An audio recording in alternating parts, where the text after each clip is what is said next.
You think buying the S&P 500 means you own 500 companies evenly. Here's the nuclear number. The top 10 companies can make up around 40% of the entire index. So when the S&P moves, a huge part of that move can be driven by just a handful of giants.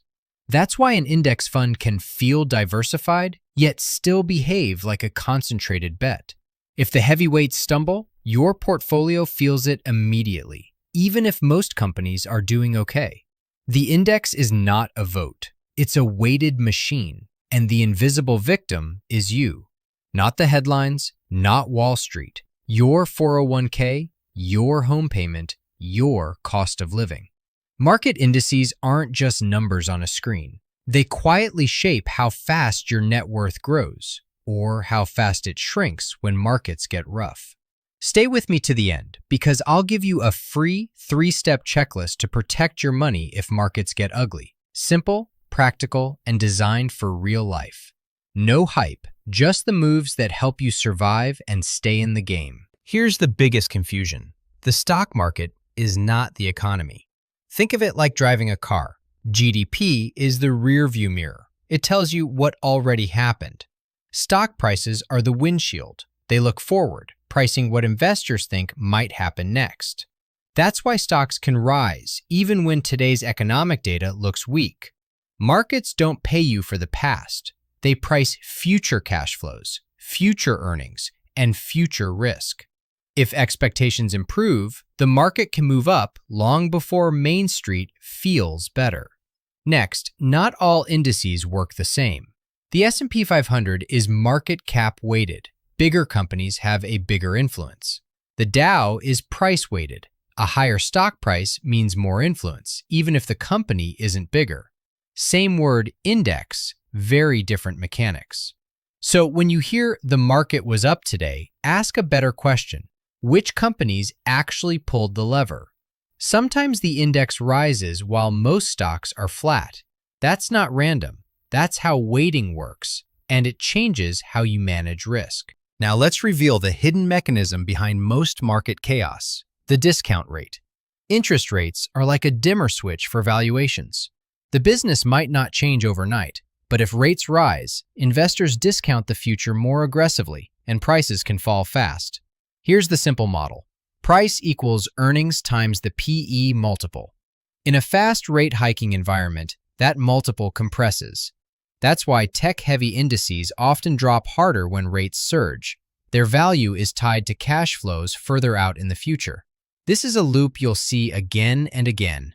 Rates up, multiples down, prices down, fear up. It's not a one-time accident. It's a repeating pattern of how markets reprice risk. When the cost of money changes, the price of assets must adjust. The names change, but the structure rhymes.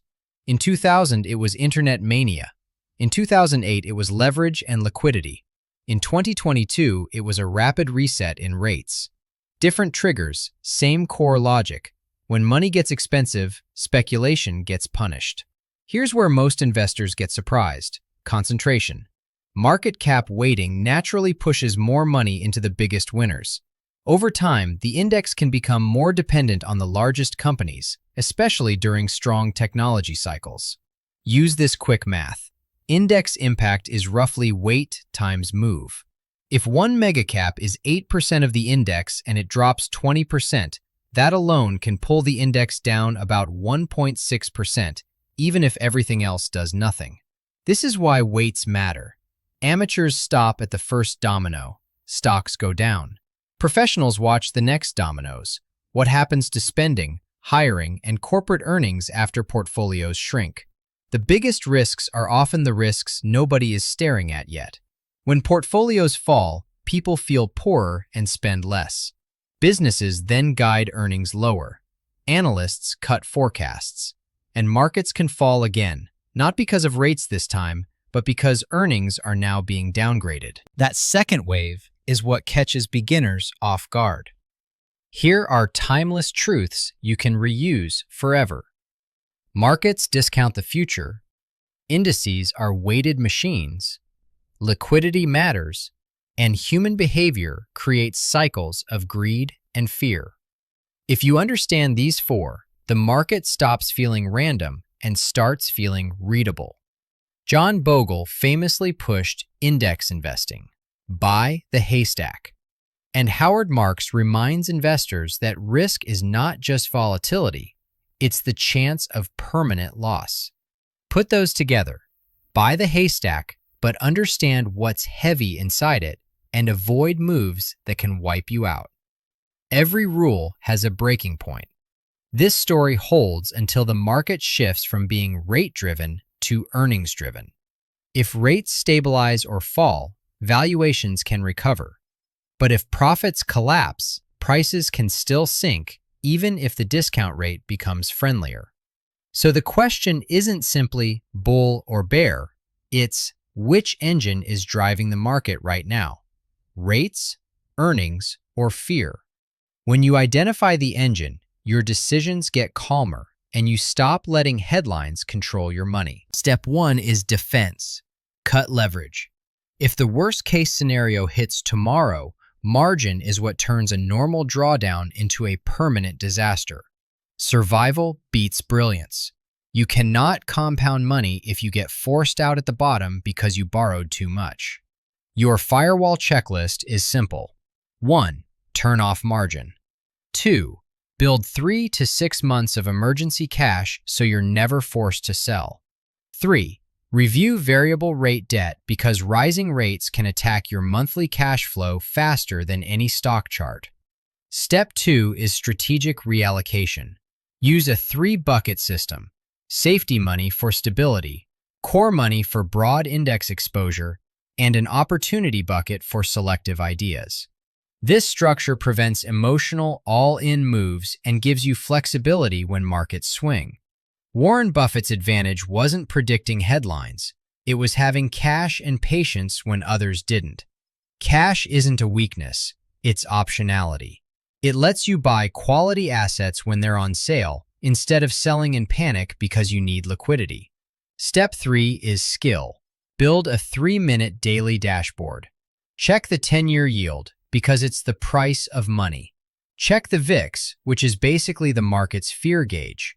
And check breadth or concentration so you know whether the index is being carried by a few big names.